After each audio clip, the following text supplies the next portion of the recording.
The first time I heard today's guest talk about sports cards, it felt like his enthusiasm was bleeding through my AirPods into random parts of my brain. This, I could tell, is a guy who loves sports cards. I'm 96% sure it was on Baseball Collector Mike's Golden Age of Cardboard podcast, a show which has sort of faded away in recent months in favor of his really interesting and really worthwhile YouTube channel. Here's the other thing I remember about that episode. What I remember is that I didn't remember much of anything beyond how fun it was. It was just fun. The guest I'm talking about then, as I'm talking about today on the shallow end, is Dylan, whose own YouTube channel is DoubleD Vintage Baseball Cards. He's also one half of Turn Back the Clock, along with Adam, on the Splendid Sports podcast. I would tell you what to expect from today's episode, except it sort of melted my brain. Melted my brain in the best possible way. We just talked sports cards and collecting for an hour in what I would describe as sort of a potluck episode. Two guys, sports cards, and the importance of being yourself in this hobby. What I love most about Dylan is he is unapologetically himself. And even better, and the reason I will always ride for Dylan, is he will defend your right to be yourself. Do you collect only ultra-modern relief pitchers from the American League? Great. Dylan would love to hear about your collection. Do you only collect vintage basketball cards of guys named Fred? Perfect. You've got a fan in Dylan.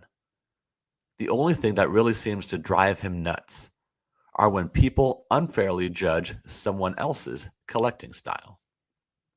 To each their own. Some of us repeat the phrase, collect what you love.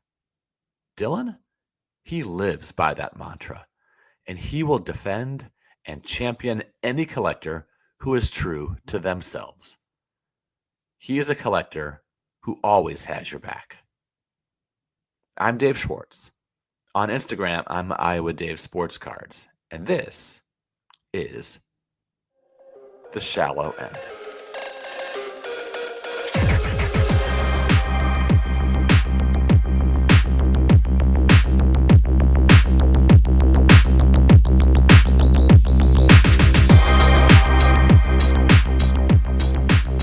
Welcome in now, Dylan, DoubleD Vintage Baseball Cards. So good to see you. I've been so excited to talk to you for the longest time. Dylan, how you doing?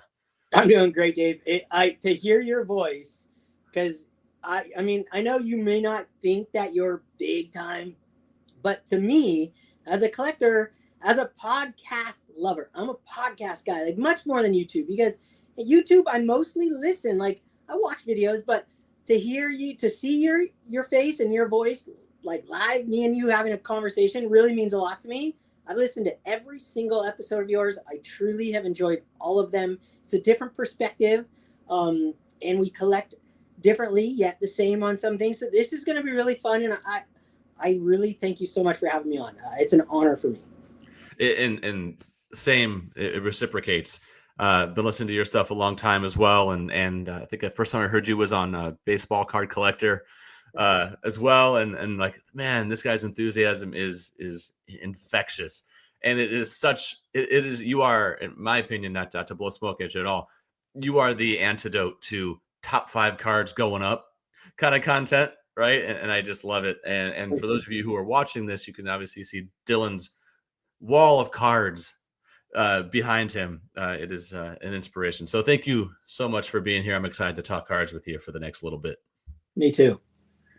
So you have a large YouTube presence. So why don't you just real quick introduce yourself? Because I'm almost purely audio, where you do a lot on YouTube. So for those in my audience who maybe aren't familiar with you, say hello and talk about your channel and talk about your collection. All right. Well, my name's Dylan, and I've been collecting cards since I can remember. Since 5 years old, probably started, I tried to like figure it out. I probably started with movie cards out of the vending machines. Um, and then progressed as I played Little League and T-ball into 87 tops was my main jam. My dad used to buy me one pack of cards every person I struck out in Little League. And I've never ever stopped. I'm not one of those guys who took a break because girls in high school. No, in high school, I was literally known as the guy who collected baseball cards. My girlfriend then knew I collected baseball cards. Her dad had a little collection, would ask me about them, and I have never gotten out. And I've always been attracted to vintage cards since I was a kid. I remember seeing 58 tops and the big lettering of Hank Aaron and Mickey Mantle and just being struck by those. And my parents were never into sports. They didn't like baseball. I mean, my dad played baseball with me, like catch, and he helped coach teams, but there was no sports being watched in my house. So I purely did this, found this love, this passion for cards on my own. And I've been I've just dabbled in it forever, and I really went strong at it in the early or the mid '90s, the late '90s when I was in high school in '96 to '99 or whatever that is. I graduated in '99. I was buying graded cards during that time, and right after that, I was trying to make a living buying graded vintage cards and reselling them, and I went nuts at that. And I ended up getting myself into trouble and having to borrow some money from my Oma and Opa at the time. I didn't realize that you didn't have to pay your credit cards off every month. I thought you had to. I was using a credit card at the time. And because I kept too much. Like I just loved the cards so much that I kept them. So fast forward all the way till now, that I've never stopped collecting. I love everything about it. I went through a period of time in the '90s, and then huge in the 2000s of buying packs and boxes with one of my best friends and opening them up and having the greatest time of spending thousands and thousands and thousands of dollars like the guys do today when no one was collecting cards. I feel like going to Frank and Sons. If you're familiar, some of your listeners will probably be familiar with Frank and Sons in California. That's where I originally grew up, in Huntington Beach, as a surfer. And I would go out there every Wednesday, I think, and Sundays. I think they had a show, and buying boxes with me and my buddy and opening them up. So I love all cards, and I love cards for the cards themselves. And yes, I read books constantly or Audible. I listen to them constantly for, the last 15, 20 years. I had a job running a CNC machine for 20 years, and I use headphones. So I've consumed every baseball and baseball card book that has ever been made on Audible. Like every single one you could think about, I've listened to. And podcasts like yours, I just really soak all that in. But to me, the love of the card itself is where it's at. It doesn't matter if it's modern, doesn't matter if it's vintage, doesn't matter if it's a movie card, doesn't matter if it's a bird card. I love shark cards. I have a shark collection. I love everything about the card itself, the aesthetics, the design, the history of some of the players. I'm that guy. Like I don't care who's on the card. If it looks cool, that's the card for me. So that's kind of my journey. And as far as my YouTube, DoubleD vintage baseball cards, I just show my collection. I talk about my brain. I talk about how I'm forming my collection and how I'm changing my collection and how I love opinions. And from day one on making videos, I've been making videos for 3 years. It was all about opinions for me. Like that was why I got on there, because I was like listening to, not you, because you weren't on back then, but the podcast. And I was a guy raising my hand and screaming, going, no, wait, what about this? What about this? And I'm like, I want to express myself. And I'm not the guy who knows all about how cards were made. And I don't know about all the, I don't know a lot about the cards themselves. I'm a purist as far as like, I just love cards. It brings me the joy It's a safe place for me when after a day of work, after surfing, I come into my card room and I lay on the floor and I look up at my cards, and it gives me that butterflies. It gives me that peace and calm no matter what happens during the day. And that's what I get from cards.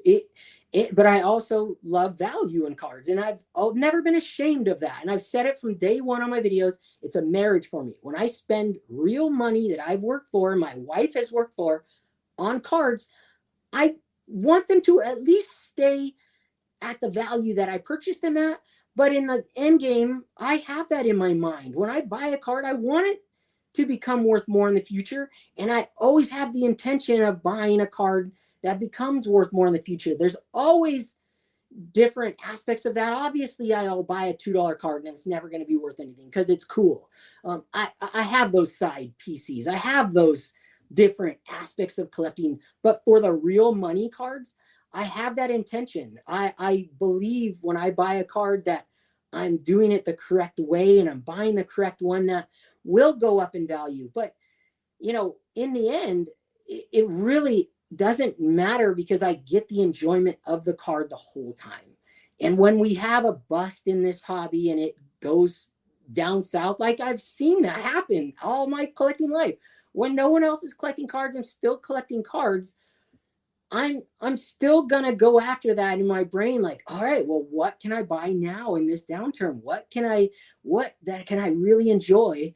And if my cards lose value in that time, I don't sweat it. I don't think about it. It's when I get it and I love the card, it's in my collection, it's there for life unless I go through some kind of change like I did with my off-centered stuff. I sold all my off-centered high grades over the last 2.5 years and I went for eye appeal, strictly eye appeal. Didn't matter if it's a high grade, low grade, mid grade. That's where my collection changed. So I go through changes like all of us, but that's me in a nutshell. I love collecting. As a collector, it's my grandma Pat. She was a hoarder collector, and when I go to her house, she had stacks of Barbies 8 feet high in her living room. You couldn't even go upstairs because there were magazine stacks all the way up. So whether that's in my blood, I don't know. My dad wasn't a collector. I have a small comic book collection from him, but I just, whatever happened in my life, I guess my best friend back then, his name was Dave Windsor. His house was a museum.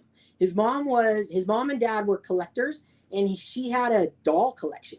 Her whole house was filled, like you see behind me, all dolls, the entire house. And his dad collected clocks. So we'd spend the night and cuckoo clocks would go off every hour. And it was just a place, like I walk into their house, it's a museum. To this day, they're both still alive. I go back to California and I visit that house, and it blows my mind. So whatever that is, whatever the collecting gene is, whatever the collecting influence I had through my life, that's collecting for me. It's that peace, it's that joy. That's what I get out of it. So that's me in a nutshell. I hope I didn't go too long. There you go. No, that's great. So you were talking about how, you like ultra modern, you like modern, you like baseball cards, you love vintage. I know you have all these other interests. How do you put some sort of unofficial type structures in place to make sure that you're not grabbing everything and instead are grabbing the types of things that you do like, that are aesthetically pleasing, that are historically pleasing, that are nostalgically pleasing? Do you have some sort of rules type in place? How do you sort of whittle that down so that you don't buy everything in your line of sight? Well, of course I have rules. As a collector, if you don't have rules, you just end up with you're a hoarder. And there's nothing wrong with that.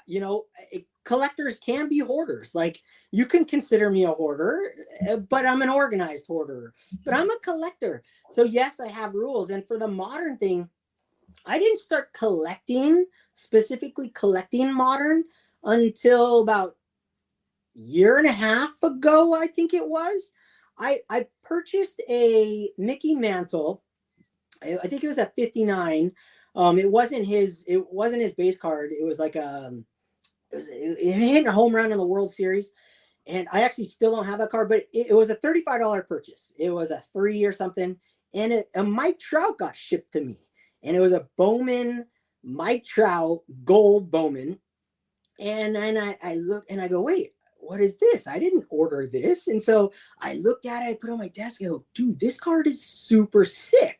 And this was after the crash. So all that stuff took off to the moon, and I hadn't collected the modern stuff yet. I was selling all that stuff I used to open.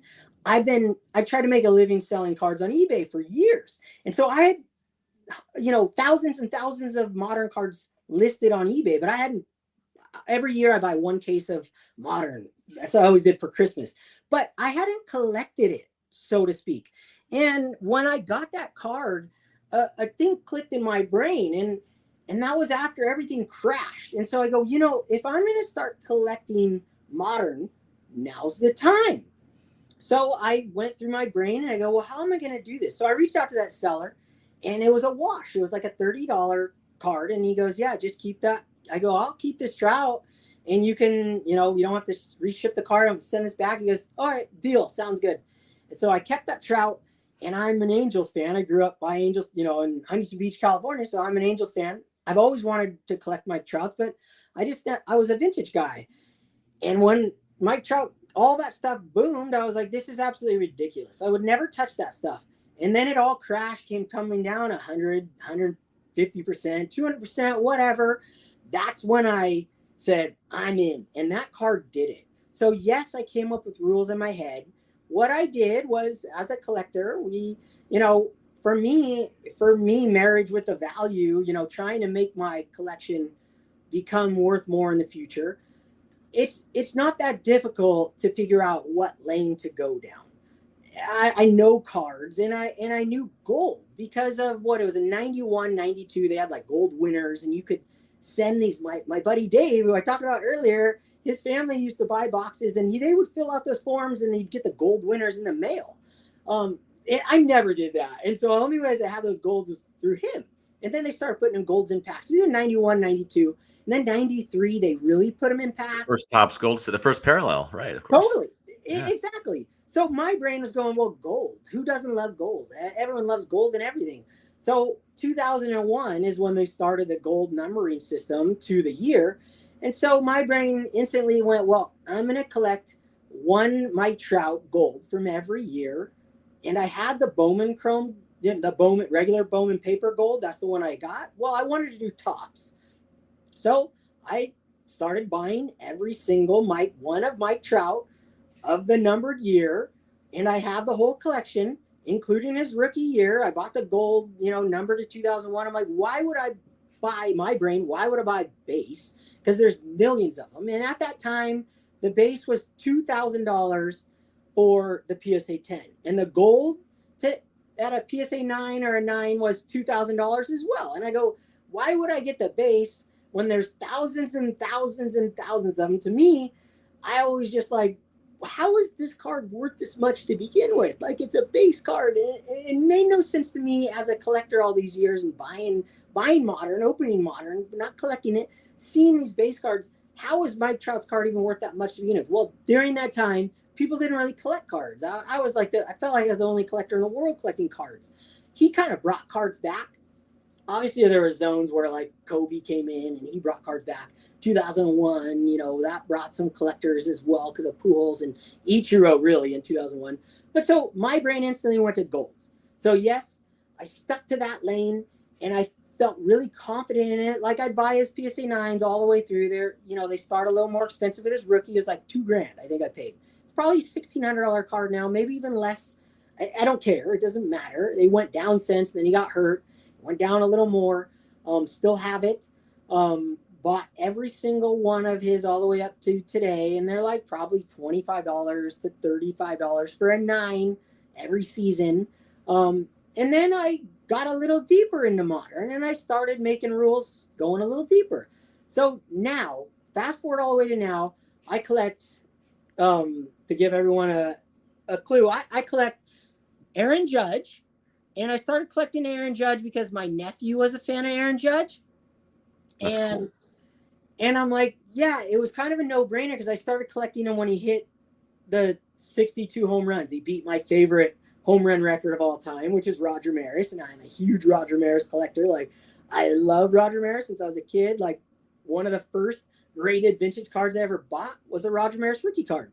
And so I started making rules for going a little off the Mike Trout train, but I had to make rules. So I started collecting Gold's Topps Chrome. I love Topps Chrome. So I collect all Topps Chromes numbered to 50.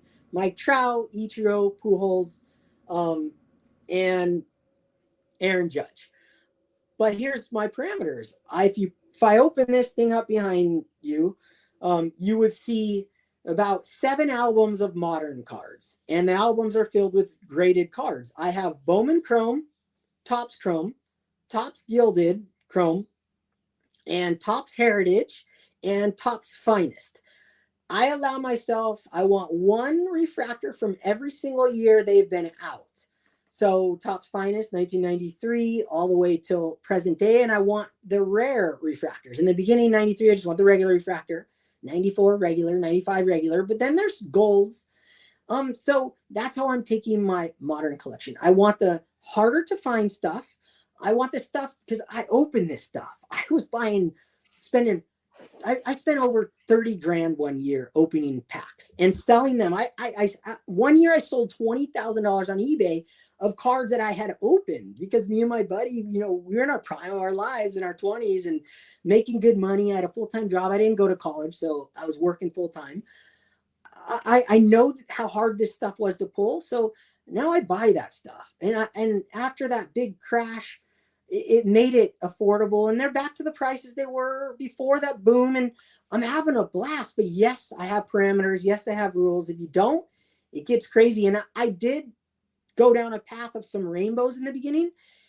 I probably bought about 20 or so modern cards that I've sold or are in my box to sell of Mike Trout, that I wish I wouldn't have purchased. But it's a learning phase, and everyone goes through it.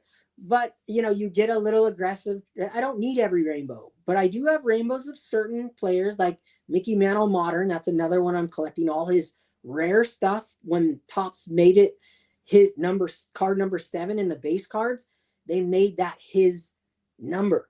And for a year from 1996 to 2012, they put Mickey Mantle at card number 7 in the base cards for Topps Chrome and Topps. And then after that, they literally didn't even put card number 7 in sets. They took it out. So you can't even have a card number 7 in Topps for a certain time. Now they have his license again. I'm not collecting his new stuff. I only collect his stuff from that period, and I'm collecting the hard to find, the stuff that is one in every 500 packs. So that's my rules. Yeah, that's a long way to say those are my rules. And that's one of the reasons that I was really eager to talk with you, is I heard you, I think it was with Adam on Turn Back the Clock with the Splendid Sports network that he's got going. And it was really refreshing, because your passion, your interest, your collection of vintage is aspirational. But then to also hear you talking about, you've got Trout. I've got family in Fullerton, California, Orange County as well. So Angels fans, I get it. But to hear you putting it with it, it was violating one of the, there's unwritten rules of baseball. There also are, which are silly sometimes, but there also are unwritten rules of sports cards. That's more of the unwritten rule. Right. One of them being is, are you a vintage collector or are you a modern collector? Not just, are you a baseball card collector or whatever types of sports card collector? I think it's probably not as confrontational as I've made it out to be in my head, but there are certainly people who will stake out their spot, right? Where they are, if they are ultra modern, they will put down vintage, saying, well, it's actually way more common than you realize, right? That the pop count is way more than you realize. Or somebody is purely vintage, and it's like they'll start making fun of random parallels. That's manufactured scarcity. That's the number one manufactured argument. scarcity, right? Yeah. They'll be like, oh, let me see your fuchsia wave plaid to 98 or whatever. It's like, I don't like that either. I like modern cards. How do you, what do you think of that philosophy of you have to be either or? Well, it's silly. I mean, quite frankly, it makes absolutely no sense. I collect baseball cards. From the very first time I got on YouTube, I've never been anti-modern cards. I just didn't collect them. I dealt with them on a daily basis. I have my eBay boxes right here. I have thousands of modern cards that I was selling at the time, but now it, it's like I don't understand the argument. Like why most people aren't like that. Okay, like I'm friends with mostly vintage collectors. Okay, but most of those vintage collectors collect modern cards. They just don't show them on their channel. They don't talk about them a lot, but they still collect them. But there's guys that are completely anti, that don't want it. But no one I know is mean about it. No one like poo-poos it or anything like that. In fact, they just, they'll jab you or have fun with it. That's the world I'm in. I don't associate with the people who are just angry about some guy who's collecting modern or some guy who's collecting vintage.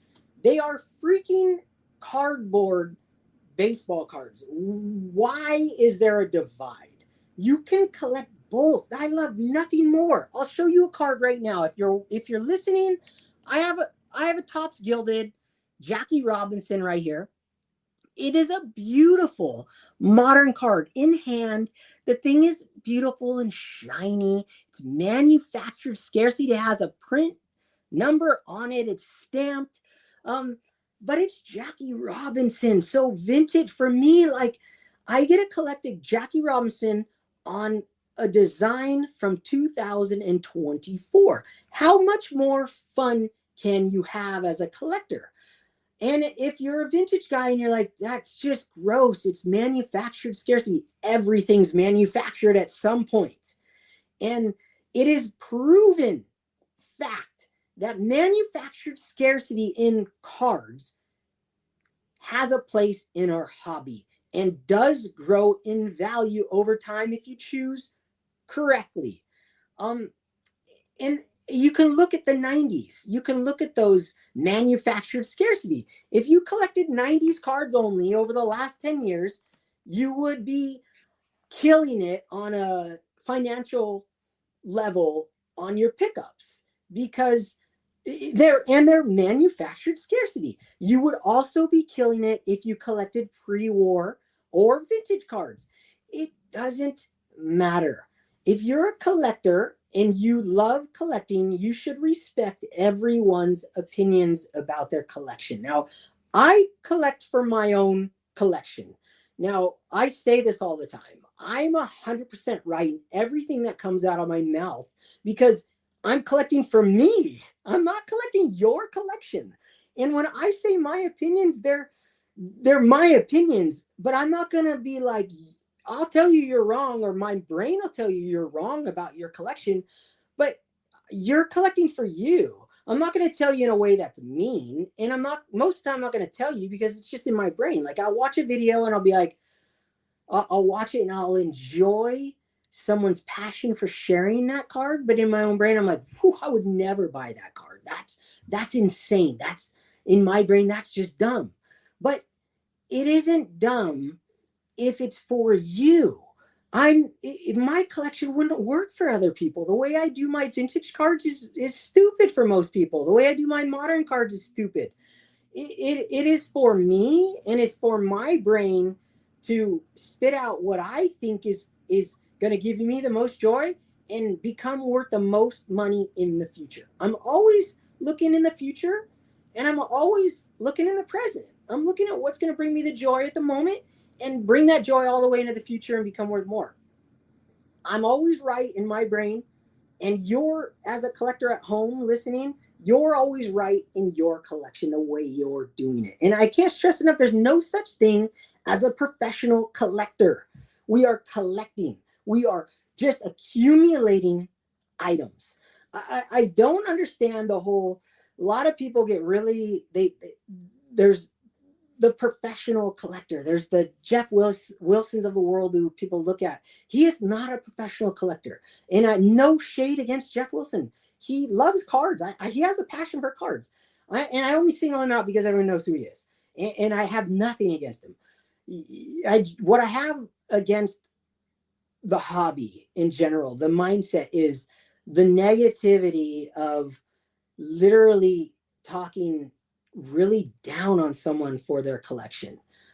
Just because I think someone's wrong about something doesn't mean I'm gonna get mad at them for doing it. And they're not wrong if it brings them joy, and if they think that that's the correct way of doing it. I've been wrong about many investments in my life, many things in my life, and that includes cards as well. But in the moment, and as I'm collecting them, I'm right, and everyone else is wrong. As we defend our own collections, whether it's modern or vintage. That's what we do as collectors, and that's how we go about things. So I think we all need to focus on our own collections more, and whether it's vintage or modern, there's a place for it in your collection. And that's I know a friend, his name is Orlando, a collector's dream on YouTube. This guy, he's an amazing human, the nicest human you'll ever meet. I've met him in the flesh numerous times. We're great friends. I would have never dreamed in a million years this guy would ever pick up a modern card and say, "This is beautiful. I love this card." Well, he just decided to collect Mickey Mantle modern cards. And I don't know if I inspired him or what. I assume I did, but he's a Mantle collector. And now he's looking at him. And I just sent him a couple really epic cards. I don't want to share it in case he listens to this and he hasn't got them yet. Well, and they're super sick to get it going. This guy was a full-blown, he's a vintage guy all the way. And now he loves the modern. He's like, "This is sick." That's what I love. And that's what I want to stress. That's what I want to inspire. What are your thoughts? Like what have you, like, the divisions? I'm sure you hear comments and you see it. What are your thoughts on that?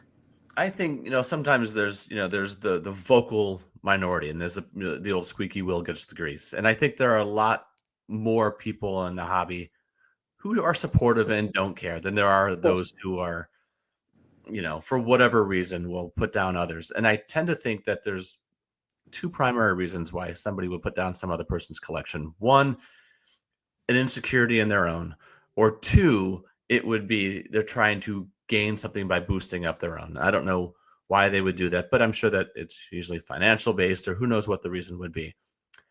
To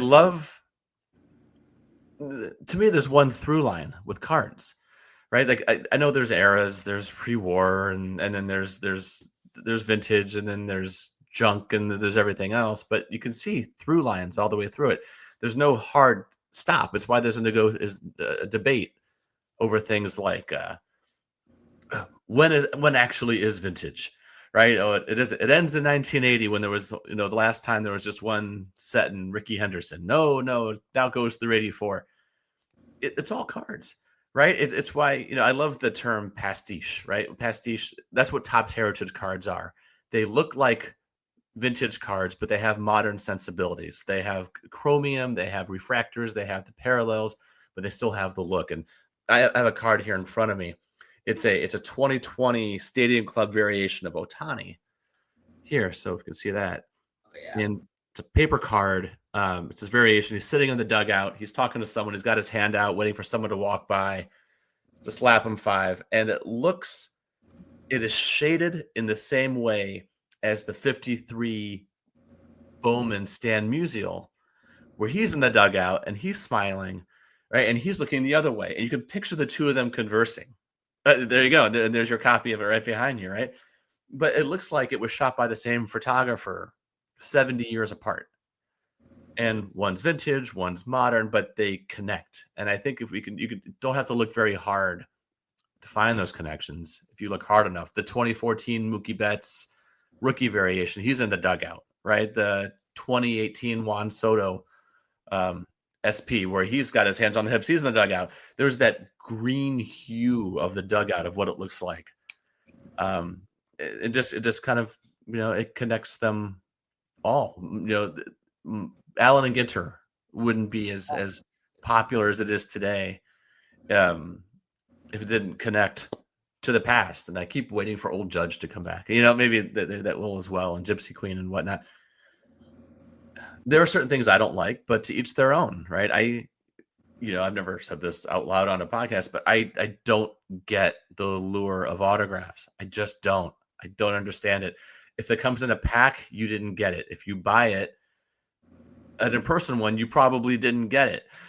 If it's from someone who's in their past, but people love it, and that's great. And I love that someone has found a thing. I am in the camp that should they be marking this card as altered? They grade it because that's not how the card looks. But people love autographs, and if we pushed autographs out of the hobby, then you push a lot of really cool people out of the hobby. And when you see someone like Bleecker Street and that incredible Hall of Fame autograph set or autograph collection he's putting together of Jackie Robinson autos and Satchel Paige, and that's necessary, right? That makes the hobby fuller, and that is keeping history alive. So when somebody starts getting critical of something, I just kind of roll my eyes. Well, Dave, let me make you laugh really hard right now. Mm-hmm. So you saying the autograph thing, I literally the crown jewel of my entire collection I just purchased, and it is an autograph, which is freaking hilarious because I'm not an autograph guy. I'm a pack pull autograph only. Mm-hmm. And then also on my vintage ones, they have to be very specific they have to be very specific. Well, I found a card that just blew my absolute mind, and it's an autograph card, and that's so funny. So I'm not offended. I totally understandable. You're not collecting my collection. Right. Yeah. That's fantastic. I realize that's a problem with me, right? That was exactly. Somebody. Yeah. Someone, I could be pulling up, here's another card. This is a 07 Topps Chrome Red Refractor of Chris Carpenter, right? I love this Cardinal pitcher. Great. And somebody else might look at this and they might think to themselves, so it's the same as a base card, but you paid more because it's red. Like, yep. Yeah. And as soon as they say that, I completely get their skepticism on it. Right. But I love that we are unique. I love seeing people's collections. And one of my favorite things to do, people call scrolling on Instagram doom scrolling, but I do it just to appreciate what people have. I love seeing sets that people have. I already mentioned Bleecker Street, right? His autograph collection is amazing. And it is, to me, sort of redeems it. And I can see the beauty in someone's autograph collection. And it's not for me, but it is for others. And it's amazing. Well, it's good to hear you let loose a little bit. You got to let those lips loose. There's nothing wrong with not liking someone else's collection because it's not yours, but it's the way you go about saying it. You're not pointing at them. You're not yelling at them. You're not being mean about it. This is collecting. We are supposed to talk about these things. That's why we do these podcasts. We're not talking about religion. We're not talking about politics. We're talking about cardboard. We're talking about collecting. We are entitled to have our own opinions when you express them in the right way. And I hope that you feel right about your opinions. I feel right about mine. Another thing I always get, Dave, I think the number one thing I get from, I don't get it personally, but I hear it from modern collectors is vintage cards are going to die in the next 10 years. Vintage cards, dude, give me a break. I'm 44 years old. If everyone my age dies in the next 10 years, well, maybe. I plan on living until I'm 80 at least, okay? So I got 40 more years, and everyone in my age group who collects vintage cards is still going to be buying up all the vintage cards we can for the next 40 years. There is no possible way that there's just gigantic shift away from vintage unless we all die off. Unless all us 40-sums die off, and trust me, I mean, look, even if all us 40-sums died off, there's plenty of people who collect, not invest. They collect baseball cards. They will go, and they love history. They will go deeper into cards. They will go back in time. Where I'm going forward in time, I started collecting modern. Guys go backwards. Guys go forward. It's collecting. There's nothing's just going to die off. Modern cards aren't going to die off. There'll be a crash one day, whether that's a year from now or 10 years from now, and that's going to include vintage. That's going to include all baseball cards. Economy crashes, cards crash. Vintage cards will be collected forever. Babe Ruth, Ty Cobb, everyone. even the commons, because there's sets that are in particular. And Dave, let me show you a card from 2007 that I have a red refractor as well, Mickey Mantle. You just showed one. So there we go. You know, Yeah. You got, who was the guy you showed? That was Chris Carpenter, an old Cardinals pitcher. Oh, Chris Carpenter. Oh, yeah, absolutely. No, Chris. That guy was sharp. Yeah. So, yeah, I love it, right? I get to collect my vintage guy on the modern collection, and you got your Chris Carpenter. You know what's so funny is I just heard it. And I can't remember who said it or what podcast it was, but somebody asked the question, because right now 90s cards are really hot. And somebody said, do you think that 90s cards are going to die out as that generation gets older? And people in the teens, they're talking about like that 2018 class of Acuna, Soto, Ohtani, right? So this was a younger person. And it was the exact same way that questions are phrased about vintage. But it was just pushed up a number of years, 30 years, to be talking about 90s cards, right? And I'm sure in the year 2054, someone's going to say, do you think that at some point people who like Bobby Witt Jr. are just going to be, dying off? They're not going to care about it? No, because there are people now who collect furniture from the 16th century, right? There's an appreciation and knowledge there, an interest in it. Maybe, who knows, right? And maybe there are some players who people will forget about, but there are some players who people will always, who are eternal, right? Mickey Mantle is eternal. Hank Aaron is eternal. Well, and the thing is, that will be eternal, but maybe L. Kaline, I don't know. Maybe he'll slip through the cracks at some point. But he's already slipped through the cracks. That's the thing. He's still collected. He's still loved by vintage collectors. He's still loved by people, but his prices have always been down here. And Eddie Matthews, all those guys have always been lower. They don't just slip. Everyone goes up together, comes down together. No one disappears. No one ever disappears completely. There's always that. You want to, like, I put my money into certain players, but those guys don't just go down. They're in the set. They're collected guys, and they've always been lower tier guys. They're not just going to all of a sudden be top tier guys, and they'll always be there. But they'll always come up as collecting comes up, and they'll go down with collecting. I don't see anyone just disappearing. People love history, and history doesn't stop. And the more we have access, like we do today, to podcasts, Audible books, you don't have to read. I suck at reading. I can listen. All kinds of things. History is going to become even easier to access as these generations get older. So for me, history is going to even be way more collected in the future because we have more access to it. We have more channels sharing vintage cards. There wasn't even channels before. So that argument to me is squashed instantly when in my brain, I go, I'm not dead. I'm not going to, if I die, it'll be tragically. And not everyone in my age group is going to die in the next 10 years. This stuff is not going anywhere. That's argument's been made forever.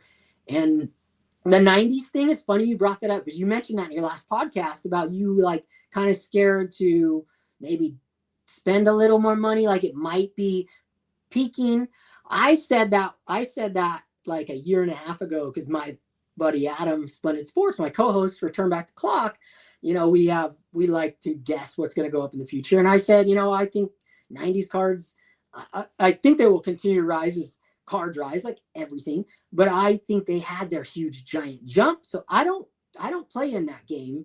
I play in the 2000 because it's nostalgia for me as I was buying cards, but also because no one collects those cards as much as they collect the 90s stuff. And I think, I'm on that camp. Totally different subject, but I'm on the camp that 90s stuff already had their day in the sun, like the PSA 9s and 10s, like a whole nother subject. But there's times to pull the trigger on things, and there's times to go in a different route. That's what's great about collecting. If you collect enough stuff, you can just, okay, well, that stuff, like, I don't buy a lot of Aaron Judge stuff right now. I bought 2 for 2024, but I already collected his stuff.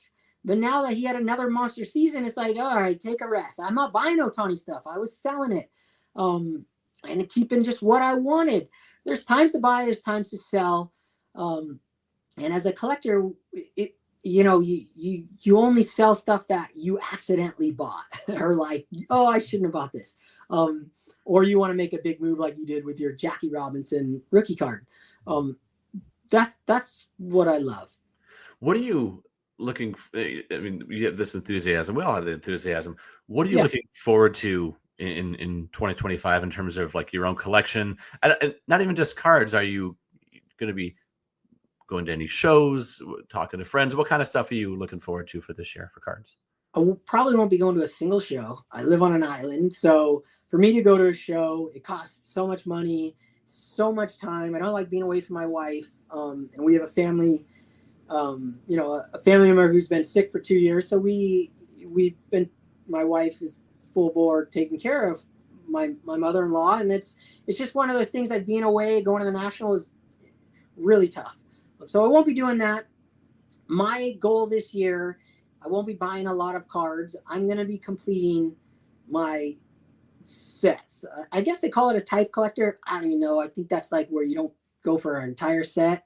I heard it say the other day. I've heard type collector so many times. I've never actually looked it up. I don't even know what it means. I don't know what that means either. Collecting my whole life. I didn't even know what PC meant when I got on YouTube. PC? What the heck is PC? Like, what is this crap? I could do a whole video on what words I've learned on YouTube that I didn't know existed before. But I'm trying to finish my Topps Chrome, what I talked about earlier, Bowman Chrome. I have a Gaudy heads up set I'd like to continue completing. I have my MVP set. I'm trying to collect one card of, I have the whole 1975 Topps insert set. It wasn't an insert set, but it was, I call it an insert set of the MVP cards on cards from 1975 Topps. I want to collect every card that was on those cards.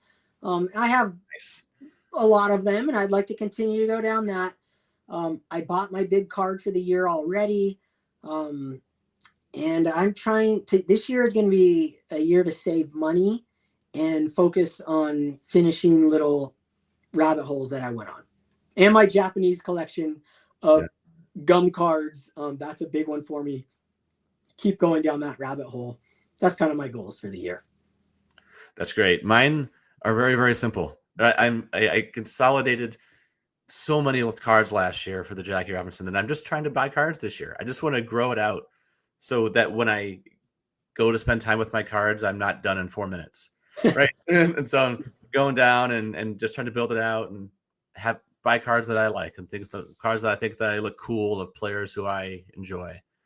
And then the other thing is that I'm going to try to work on my storage and my organization a little bit and my display. And I won't be able to have a cool shelf or a wall or anything like you and many others have. But for me, it's going to be binders and digital. And all the joy doesn't have to be from the mail day, right? Absolutely. And to me, the cards speak to each other. And it's not just, here's an individual card, now I'm putting this away, and here's another individual card. I look at them and I make connections, but I'd like to connect them visually as well. So I think that's I've been putting that off for far too long. I've got a bunch of binder pages and binders that are sitting in my Amazon cart that has been sort of there for a while, and so I think that's where I'm headed. So are you putting your for anyone out there, I do binders of my graded cards, and I put them in boxes, and so the cards are all hanging, so there's no pressure. I'm just weird like that. And these are like 200-pound boxes. I can't recommend doing this enough. Is binders for me are like magic. So what I'm doing, if you're listening, I'm pulling out a binder of my Mickey Mantle modern playing days cards, or modern, not playing days cards, my modern Mickey Mantle cards, and they're in a binder and they're graded. So I just use those Ultra Pro 5 1/4 sleeves. So 4 slab cards per page. 4 slab cards, and you can fit about 44 if you really get them in there, if they're not all SGCs. And I just, like you say, each page I put cards together to create something. It's not just, it's like two of my favorite cards in my entire collection. This Mickey Mantle, and it's on my front page of that.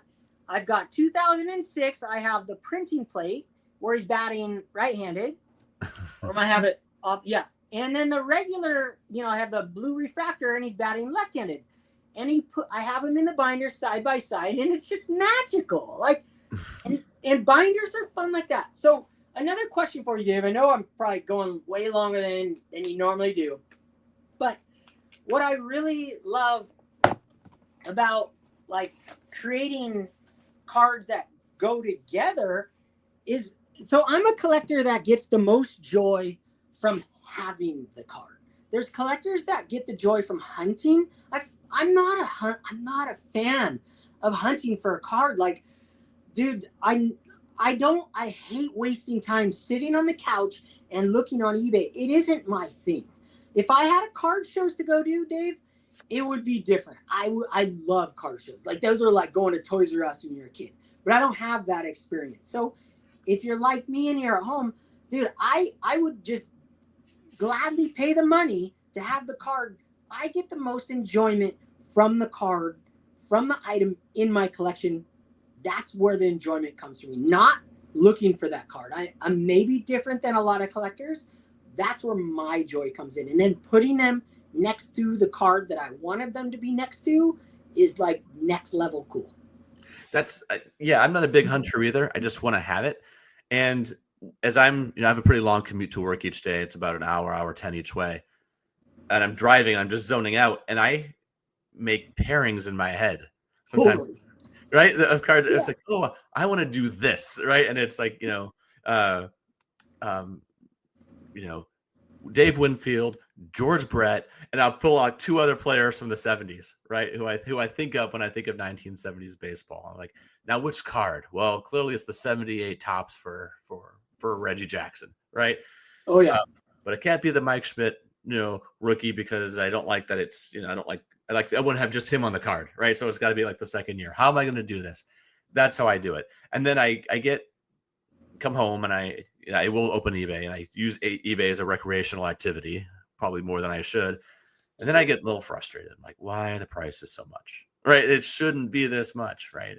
But I think that I love that the character of the vintage cards. I like rounded corners. I don't mind beat up edges. I do like it centered. I'm like you. I like it centered. It drives me nuts when it's off centered. But otherwise, I don't mind a little character. I think that's great. I think it tells you about the age and the history of the card. Well, the rarity in Topps cards in vintage is centering. That's the only scarcity factor we have. There's the pop that I hate. I was going to say pop and grading. I never looked at freaking pop in my whole life until YouTube. I never even knew that existed. I never once went on PSA website, nothing, until YouTube. And I had 1,000 graded vintage cards before I got on YouTube. Vintage. And the rarity is centering. After hunting and going down the centering thing, I can't stress it enough. I would way rather have a centered card than a sharp card in a 7 or an 8, because 7s and 8s, dime a dozen. Centering, though, whew, some of these cards are impossible. But Dave, one last thing. So your pairing talk. So I have 4 cards from 2024 that I've purchased so far, from 2024 Topps Chrome. And I just slabbed them up myself. I bought them ungraded, meaning, and I put them in my own Zion Mag Pros. And I thought of this when I bought these cards. I have a Mike Trout, and it's Are those Ray Waves? Yeah, these are the gold Ray Wave. One is a Topps Gilded, numbered to 25. The other one is a Topps Chrome Aaron Judge Black Ray Wave refractor, numbered out of 10. And I put the information on the slab, like how rare they are, how hard they are to pull. But having these two side by side, like, is that not like, I literally, when I bought these 2 cards, I was like, dude, that is what I got them for, to put them on my desk side by side, put them in the album side by side. It's magical. That's what it's about for me. It wasn't the hunt. It was having them in my hand and grading them in my own slabs and doing this. So yeah, I get what you're going with that. I love that. Very cool. Dylan, I could just keep going on and on for hours. But I've got, I think, a kid that needs me in the other room. So I'm going to end this now, and let's call this part 1, right? Let's call this the first installment, because I would love to do this again if you're up for it. Likewise, I'll have you on my channel. Count me in. Let's do it. So folks, check them out. DoubleD Vintage Baseball Cards on YouTube. Dylan, thank you so much. I love talking to you, and take care of yourself. Thanks, Dave. I needed that. Talking to Dylan is good for my collecting soul. Collect however you want. Collect whatever you want. Support others who collect what they want. If you collect, just have fun. Don't make it stressful. The only criteria he really has for owning a card is that you like the card. How great and novel is that? Why do you have this card? Why? Because I like it. Thanks for listening to The Shallow End. I'll talk with you again soon. Until then, take care.